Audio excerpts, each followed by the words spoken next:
সিলেটের জাফলং জাফলং থেকে বাংলাদেশের শেষ সীমান্ত এবং ইন্ডিয়ার ডাউকি শহরের অপরূপ সৌন্দর্য এবং জাফলং জিরো পয়েন্টের মেঘালয়ের সবুজ পাহাড় যেন মেঘের চাদরে ঢাকা, সেই সাথে মায়াবী ঝর্ণার অপরূপ সৌন্দর্য। পাথরের নদী এই জায়গাটির সৌন্দর্য আরও বহু গুণ বাড়িয়ে দিয়েছে। আজকে আপনাদের সাথে এক্সপিরিয়েন্স করব সিলেট বিভাগের সবথেকে সুন্দর পর্যটন কেন্দ্র সিলেট জাফলং এর সৌন্দর্য নিয়ে।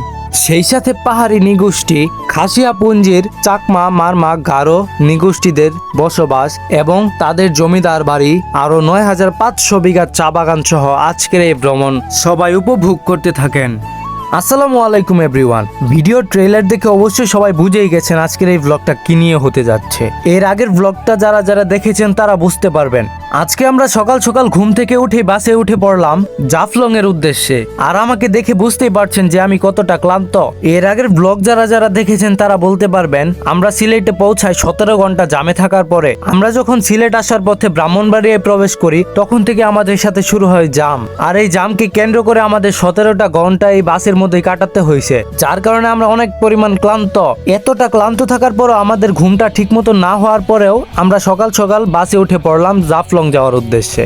আর হ্যাঁ, এই ভিডিওটা ১ বছর আগের। আসলে এতদিন এই ভিডিওটা এডিট করার মতো সময় পাই নাই, যার কারণে আপলোড দিতে পারি নাই। যাই হোক, জীবনে প্রথমবারের মতো জাফলং ভ্রমণ করতেছি। আসলে তখনকার অনুভূতি প্রকাশ করার মতো ছিল না। জীবনে প্রথম সিলেট ট্যুর দিয়েছিলাম, তারপরেও এত পরিমাণ জাম। সবকিছু পেরিয়ে সিলেটের অপরূপ সৌন্দর্যের মায়ায় পড়ে গেছি। সত্যি কথা বলতে সিলেটে আমরা যেই জায়গায় ঘুরতে গেছি, ভোলাগঞ্জ, সাদা পাথর, জাফলং, মায়াবী ঝর্ণা, সবকিছু মিলিয়ে আজকের এই ভ্রমণটা অসাধারণ ছিল।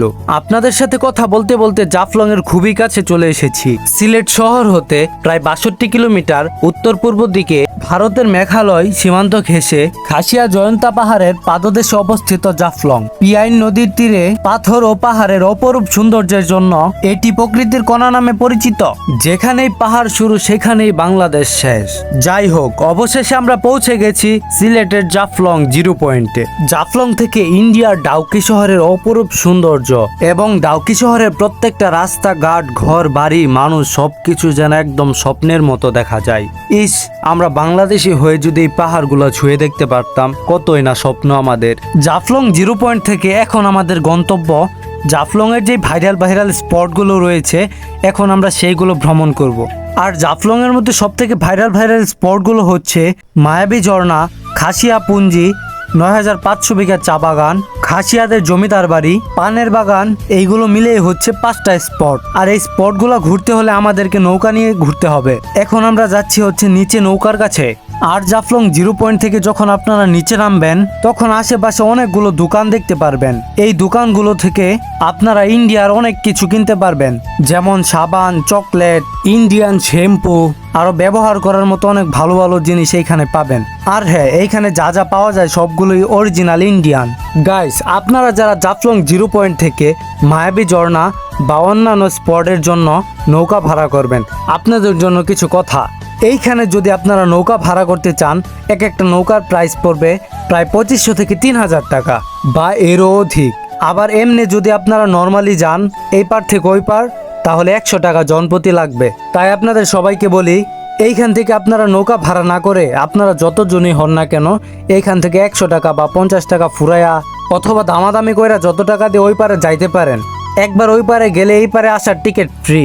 মানে একবার পার হলে আপনাদেরকে একটা টিকিট দিবে, পরবর্তীতে আসার সময় ওই টিকিট দেখালে আপনারা ফ্রিতে আসতে পারবেন। আর ওইখানে আপনারা আনলিমিটেড সময় থাকতে পারবেন, সন্ধ্যার আগ পর্যন্ত। তাই আপনাদেরকে বলি, এইভাবে নৌকা ভাড়া না করে একজন করে ওই পারে গেলেও আপনাদের অনেক টাকা বাঁচবে। যাই হোক, নৌকা থেকে পাহাড়ের অপরূপ সৌন্দর্য যেন একদম স্বপ্নের মতো মনে হচ্ছিল। আপনারা যারা নৌকা দিয়ে এই পার থেকে ওই পারে যাবেন, আপনারা এই দৃশ্যগুলো উপভোগ করতে পারবেন। নদীর মাঝে বসে মেঘালয়ের অপরূপ সৌন্দর্যগুলো যেন একদম স্বপ্নের মতো ছিল। সত্যি বলতে এই দৃশ্যটা আমার কাছে খুবই ভালো লাগছে। শুধু আমাদের বাংলাদেশিদের একটাই আফসোস, এই পাহাড়গুলো যদি আমরা ছুঁয়ে দেখতে পারতাম। বাংলাদেশের এক এমন সীমান্ত যেখানে পাহাড় শুরু সেখানেই বাংলাদেশ শেষ।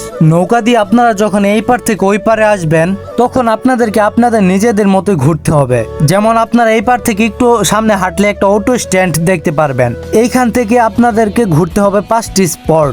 আর এই অটোগুলোর কোনো ভাড়া দিতে হয় না। তার কারণ হচ্ছে আপনারা নৌকা দিয়ে ওই পার থেকে এই পারে আসার যে ভাড়াটা দিবেন সেই ভাড়া দিয়েই হচ্ছে এই অটোর ভাড়া দেওয়া হয়, মানে নৌকা অটো সবকিছু হচ্ছে তাদেরই। এইখানে আসার পরে আপনাদের অটো নিয়ে কোনো চিন্তাই করতে হবে না। এইখানে আসার পর আপনারা যতজন আছেন সবাই একটা অটোতে উঠে পড়বেন, তারপরে একটা অটোয় আপনাদেরকে পুরো 5টা স্পট ঘুরিয়ে দেখাবে। আপনাদের যেখানে নামতে ইচ্ছা সেইখানে আপনাদেরকে নামিয়ে ছবি তোলার সময় দিবে। এবং এইখানে 5টা স্পটের মধ্যে এই যে একটা স্পট দেখতে পাচ্ছেন পানের বাগান, এইটাও কিন্তু একটা স্পট। তারপরে হচ্ছে পাহাড়িদের বসবাস, যেমন খাসিয়া, চাকমা, মারমা, গারো, আরো যত নানান নিগোষ্ঠী রয়েছে তাদের বসবাস। এইখানে আরো রয়েছে খাসিয়াদের জমিদার বাড়ি, দোকানপাট, সবকিছু মিলিয়ে এই জায়গাটা অনেক সুন্দরই ছিল। আপনারা চাইলে এইখানে আসতে পারেন। সত্যি কথা বলতে খাসিয়াপুঞ্জি প্রত্যেকটা স্পটই ছিল একদম মনের মতো। চোখের সামনে যা দেখছি তাই ভালো লাগছে, নিজের চোখ দিয়ে যা দেখছি তা বিশ্বাস করার মতো ছিল না। এখন আমরা রয়েছি আরো একটা স্পটে। আপনারা বিশ্বাস করবেন না, এই চা বাগানটির আয়ত্ত 9500 বিঘা বর্গ কিলোমিটার। আর এই চা বাগানের আশেপাশে অনেকগুলো দোকান আছে যেখানে চায়ের পাতি বিক্রি করা হয়। আপনারা চাইলে এইখান থেকে সিলেটের অরিজিনাল চায়ের পাতি কিনতে পারেন। চায়ের দেশে চা খাচ্ছি, ফিলিংস অন্যরকম। এখানকার চা অনেক মজা। আপনারা যদি আসেন কখনো এখানে, তো এখানে ভাইয়াগুলো অনেক ভালো ব্যবহার করে। তো তাদের কাছ থেকে 5 টাকা কাপ চা, এখানে কোনো সিন্ডিকেট নাই। তো অন্যান্য পর্যটন জায়গাগুলোতে অনেক সিন্ডিকেট 5 টাকা জিনিস 15 টাকা 20 টাকায় বিক্রি করে, কিন্তু এইখানে সবকিছু ন্যায্য মূল্যে বিক্রি করা হয়। তো প্রথমে খাইতে চাইছিলাম না, তো ভাই রিকোয়েস্ট করার পরে খাইলাম, অনেক ভালো লাগলো চাটা। এখানে যারা আসবেন অবশ্যই ভাইয়ের কাছ থেকে চা খেয়ে যাবেন। কেন যদি আসেন তাহলে এদিকে আসলে ভালো হচ্ছে, আসেন টাকা খাইয়ে দেবেন বা আপনার ভিডিও দেখা যতজন আসবে বা টাকা দেবেন। গাইস, আমার ভিডিও দেখে যারা আসবেন সবাইকে ফ্রিতে চা খাওয়াবে, তো সবাই তাড়াতাড়ি চলে আসেন। আর এইখানে আপনারা সব ধরনের পাতি পাবেন, কম দামা ভালো। এগুলো হচ্ছে মানে আমান পাতা শুকনো, তো আস্তে আস্তে গুঁড়া, ভালো খারাপ, মানে খারাপ বলতে একটু লো কোয়ালিটি আবার বেস্ট কোয়ালিটি, তো এখানে সবকিছু পাওয়া যায়। এই চায়ের বাগানে আমরা কিছুক্ষণ ফটোশুট করার পর বেরিয়ে পড়লাম আমাদের নেক্সট গন্তব্য মায়াবী ঝর্ণার উদ্দেশ্যে। আর সিলেটের প্রত্যেকটা স্পটে গেলে সারাদিন সেইখানেই বসে থাকতে মনে চায়। কি আর করার, আমরা তো ভ্রমণ করতে এসেছি, সবকিছু দেখবো, ঘুরবো, গাড়বো। তাই আর এখানে বেশি দেরি না করে আমাদের নেক্সট গন্তব্য মায়াবী ঝর্ণার উদ্দেশ্যে বেরিয়ে পড়লাম। আর মায়াবী ঝর্ণার লোকেশন দেওয়ার কিছু নাই, যেইখানে আপনারা নৌকা দিয়ে আসবেন সেইখান থেকে একটু সামনে হাঁটলেই মায়াবী ঝর্ণা। আর হ্যাঁ, আপনারা সিলেটে আসলে অবশ্যই বর্ষার সিজনে আসবেন। তার কারণ হচ্ছে এইখানের যে নদীগুলা রয়েছে বা ঝর্ণাগুলা রয়েছে এইগুলাতে তেমন পানি পাওয়া যায় না। আমরা যেই টাইমে গিয়েছিলাম সেই টাইমে মায়াবী ঝর্ণাতে তেমন একটা পানি ছিলই না। তাই আপনাদেরকে বলি, আপনারা আসলে অবশ্যই বর্ষার টাইমে আসবেন, তাহলে সবকিছুতে অনেক পানি পাবেন এবং ঘুরে মজা পাবেন। মায়াবী ঝর্ণাতে তেমন একটা পানি না থাকায় এইখানে আর বেশি দেরি করি নাই। মায়াবী ঝর্ণাতে একদমই পানি ছিল না, আর যতটুক পানি ছিল তার থেকে বেশি মানুষই ছিল এখানে। কি আর করার, এখানে আর বেশি দেরি না করে কয়েকটা ফটোশুট করে বেরিয়ে পড়লাম আবারও জাফলং জিরো পয়েন্টের উদ্দেশ্যে। জাফলং জিরো পয়েন্টের সৌন্দর্য আপনাদেরকে বলে বোঝানো যাবে না। এইখানে দুইটি দেশের সীমান্ত, ইন্ডিয়ার ডাউকি শহরের সেই ঝুলন্ত ব্রিজ, মেঘালয়ের অপরূপ সৌন্দর্য, পাহাড়ি রাস্তা দিয়ে একটা একটা গাড়ি চলা, সবকিছুই যেন একটা স্বপ্নের মতো মনে হচ্ছিল। তারপর জাফলং জিরো পয়েন্টে এসে পিয়াইন নদীতে অনেকক্ষণ সাঁতার পারার পরে ক্লান্ত শরীর যেন একদম সুস্থ হয়ে গেছে। আজকের এই ভিডিওর একদম লাস্ট পার্টে চলে এসেছি। তো জাফলং এর এই জায়গাটা আমার কাছে সব থেকে বেশি ভালো লাগছে। আর সম্পূর্ণ ব্লগ যারা যারা দেখেছেন অবশ্যই কমেন্ট করে জানাবেন আজকের এই ব্লগের কোন কোন পার্ট আপনাদের কাছে সব থেকে বেশি ভালো লাগছে।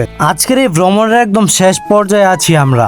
এখন আমরা এই সিলেট শহর ছেড়ে চলে যাব আমাদের সেই পরিচিত উপজেলা ভালুকা ময়মনসিংহে। আজকের এই গন্তব্যের শেষ মুহূর্তে আমাদের সাথে এমন একটা কিছু ঘটবে যা আমরা কখনোই কল্পনা করিনি।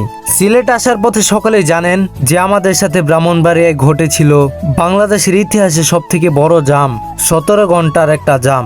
সিলেট থেকে যাওয়ার পথে আমাদের সাথে এমন একটা কাহিনী ঘটে, আমরা যখন সিলেটে বেরিয়ে পড়ি, সিলেটের একদম শেষ প্রান্তে পৌঁছে যাই, ঠিক তখনই আমাদের বাসের হঠাৎ করে ব্রেক ফেল হয়ে যায়। আসলে তখনকার অনুভূতি বলে প্রকাশ করার মতো ছিল না। হঠাৎ করে বাসের ব্রেক ফেল, তখন আমাদের অবস্থা খুবই বাজে ছিল। যাই হোক, অবশেষে আমরা আমাদের চিরচেনা গন্তব্যে পৌঁছে গেছি। সকলে ভালো থাকবেন, সুস্থ থাকবেন। আজকের এই ভিডিওটা এই পর্যন্তই। আসসালামু আলাইকুম।